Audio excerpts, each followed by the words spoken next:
Hello and welcome to Faith, Friends, and Leadership. Today, we're joined by my friend Phil Weiler for one of the most honest and transparent conversations we've had on the show. Phil shares openly about the question he's been grappling with lately, and we'll dive into his personal faith journey and explore how he is raising his children to have resilient and anchored faith, even in the midst of the challenging world, and how that overflows into his leadership style. Phil, welcome to the show. Thank you. I'm excited to be here. I'm excited for you to ask me all your great questions that make me go, huh, and make me think for a little bit. Awesome. Well, tell us a little bit about yourself before we dive into our conversation today. Ooh, about myself. Okay, so I live in Tampa, Florida. Married 17 years, two kids. I have a middle schooler and a high schooler. Um, Originally from Pennsylvania. Trying to do my best to live life, hit big goals, uh, be there for the family, do everything that I can do. Yeah. And we met, has it been 5 years? I think so. I was trying to do that math this morning, at Yeah. least. At least. Got it. Well, during our conversation and what we've had, you reflected on a significant change that you've experienced over the last 5 years, just both personally, leadership, and the growth that takes place. So I Yeah. want to start with just what do you believe was the single biggest catalyst for your growth as a leader during that time, and how was that change rooted in your faith journey? Yeah, I mean, that's a completely loaded question, and yet I think I have an answer that, um, it will benefit many people, right? Whether they're ahead of me in this process or whether they're just starting it. I think it got to a point where I learned how to measure success, or more likely, I learned how to define what looked like for me. When you're in middle school, high school, you're pinning success, what everyone else tells you, and maybe into life a little bit. And yet, at some point, that starts shifting, right? So you think about, and interrupt me and ask more questions. I'll start rambling here. But you think about the main areas of your life, and how important is that I know what does success in my faith look like to me? What does success in in my family look like to me? Finances is easy, right? We get our assets minus everything that we owe, and that's what finances look like, right? It's very comparable.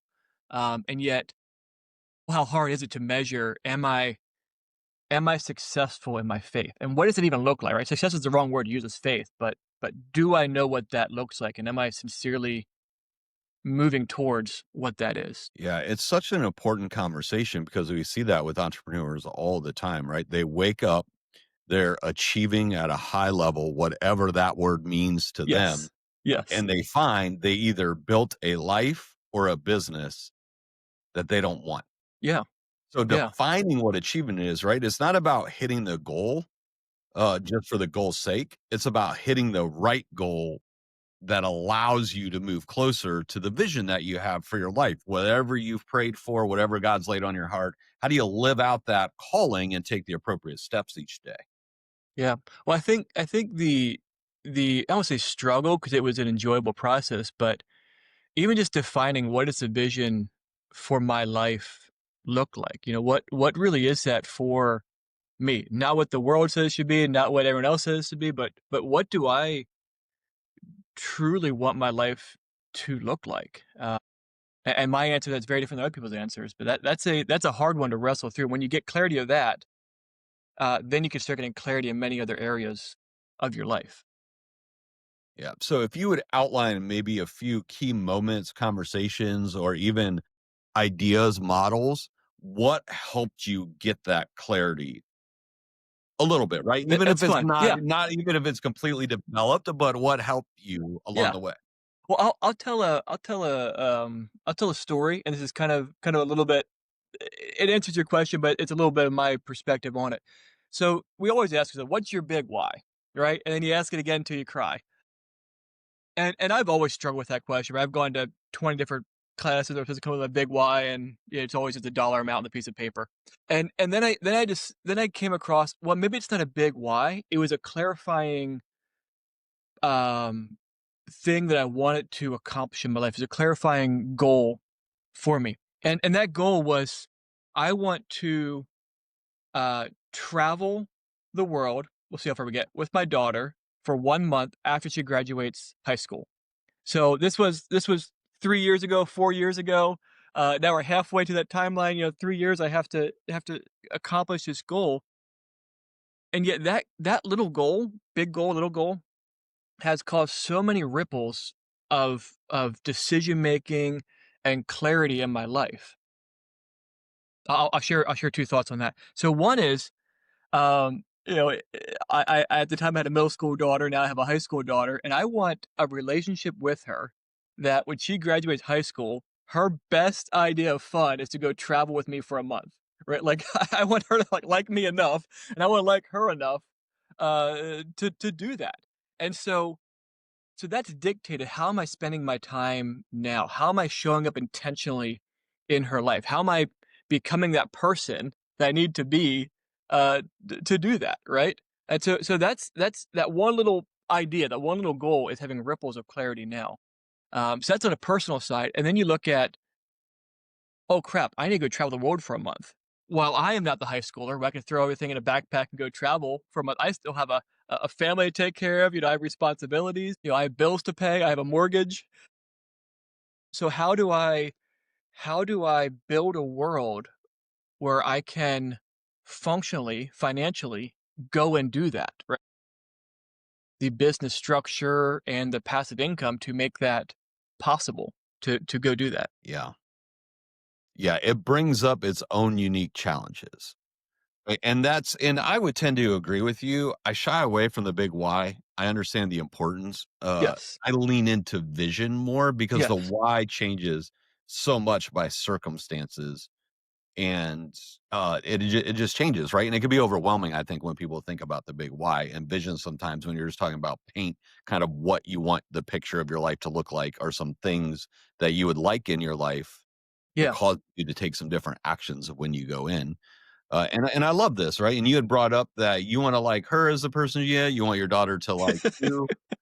Yeah. So how do you balance that with allowing your, in this case, daughter, but even for their listeners, their children, to fail, right? To work Yeah. through those moments and to fail and to still come out with a stronger relationship because you shared a powerful approach that, these controlled scenarios where you let your children fail.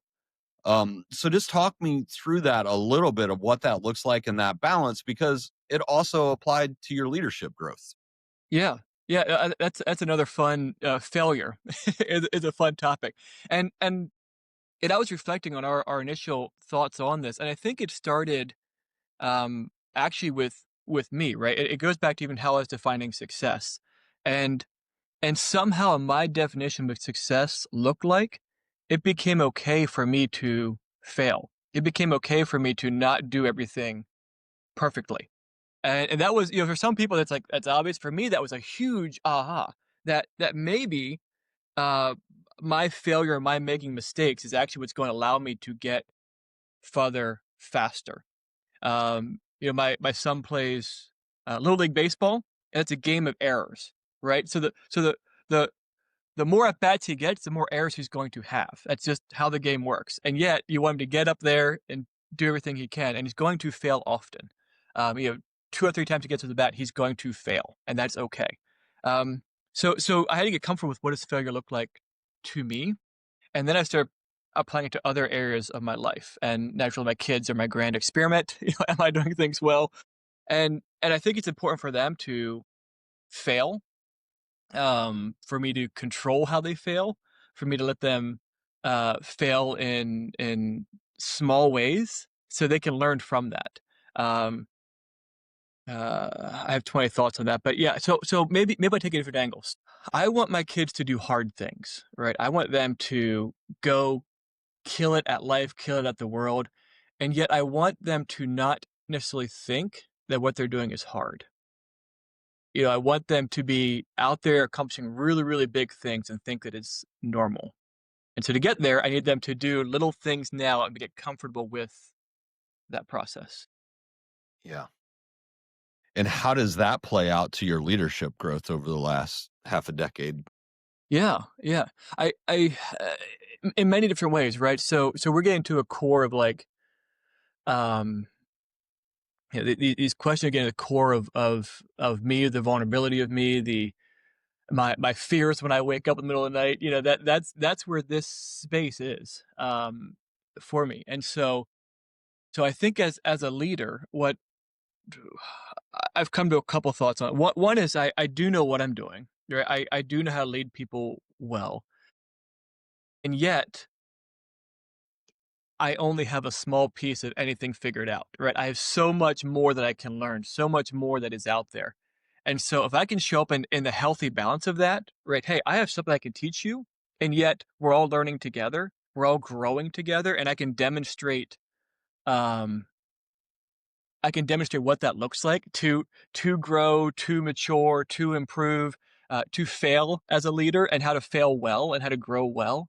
I think that's probably the one of the bigger things I can show people than just don't make the same mistakes I did, or do this. Yeah, coming from contribution and understanding people's position, allowing them to learn from your examples is a skill in all its own.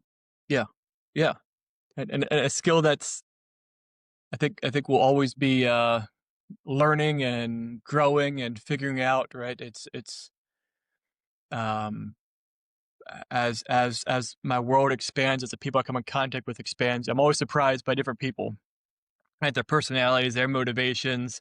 You talk generational motivations, right? So there's always something I can learn and grow to connect better with different people. So moving forward, what does it look like? Where are you focused on growing in your leadership, both at home in your faith and with your family, and in your business? Yeah, yeah. So I think the um, I'll go boring, then I'll go exciting here. So boring wise, that's a really hard question to like sit down and answer for yourself. So if uh if I could leave the listeners with one thought, it's just go take that question and answer it for yourself, right? I have lots of answers that I've come up with for me, answers that make me work well, answers that I'm very excited about, and yet go figure out what is that for you, right? What is that look like? You think of the spheres of your life, the faith, family, finances, fitness, function, your job, fun, future. You think of those things, um, and do you have that answer for them? Do you know what success looks like in those areas? Um, yeah, that's my homework. Everyone's listening. Go do that, and go take a weekend. Like that's not a half hour check off the box. That's a go explore your life and dig deep in your soul, uh, type thing. Um, all right, Yeah, but and so include yeah, others in that, right? It does start personally. You yeah, gotta take some time yourself and reflect, and then you gotta find a small group. Not everyone. I yeah, think that's the big thing. I see that a lot where people will post or social media, right? They'll say something like, "Don't tell anyone your goals." yeah, I think that's horrible advice. right. You don't wanna tell everybody, No, but finding a core group that can speak yeah, into your life and that yeah, you can build community around is so important. So self-reflect, do the yeah, homework, answer the questions, and then find a small group that can help you work through it and maybe talk it out. And I know I attend retreats regularly for that purpose. I know you used to go when you and I hung out a yeah, lot. Too. You used to go to yes, a little yeah, hiking slash retreat, right? yeah, yeah. So all right. So you said share your goals with friends, right? Share your goals with your core group people, right? People around you. Um, and this is maybe 7 years ago, pre-COVID, whatever that timeline loosely is. I I was looking at those areas of my life, my key relationships, and I realized that I did not have the friendships in my life that I wanted. Right? I had lots of people I worked with, lots of acquaintances, people I'd hang out with, people go get lunch with, but did I have those really key deep relationships in my life? Did I have, those people who I knew and they knew me? They knew who I could tell my struggles to and not get judged, right? Did I have those people around me? And I didn't. Or I mean I had one kind of, um, and so I made it one of my goals to intentionally go after and find those people. It sounds awful, you know, I was what, 30, mid-30s, and I had to go find some friends. Um, yeah, it's easy when you're a kid in the playground, you can go find a friend, but when you're in your mid-30s and you gotta go find a friend, I had to go make a plan. Like, it's just the most embarrassing thing, but I had to go make a plan and how to make key friends. I actually made a list of people I would like to be friends with these people, and then I started getting lunch with them, getting coffee with them, doing group activities with them. Um, and that actually eventually built, you know, some of the people I was like, "Oh, nope, they're crazy." I didn't realize that. It's like, "Oh, I really want this person in my world."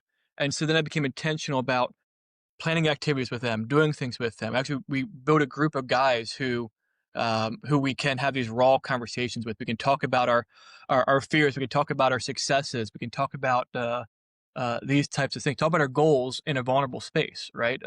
Maybe the goal you have that you don't even want to share with yourself, but can you admit it and talk about that with these people? Yeah. Phil, thank you so much for the discussion, the topic, being willing to share. Appreciate it. Great advice. Great advice. Just around as a whole, answering those questions of what do you want your life to look like? What is the vision? What are you striving for? How do you wake up and do that and stay faithful to who you are and grow? And also just the practical advice of absolutely. Sometimes it even takes a plan to go get friends. Yes. Yep. It does. It does. Yep. And you apply it to everything, right? Your kids, your faith, right? That's a huge one, right? Be intentional with the things that are important to you. Figure out what that looks like and just go do it. Go figure it out and make it happen. Absolutely. For our listeners, thank you so much for tuning in. Till the next time, have a blessed rest of your day. See ya.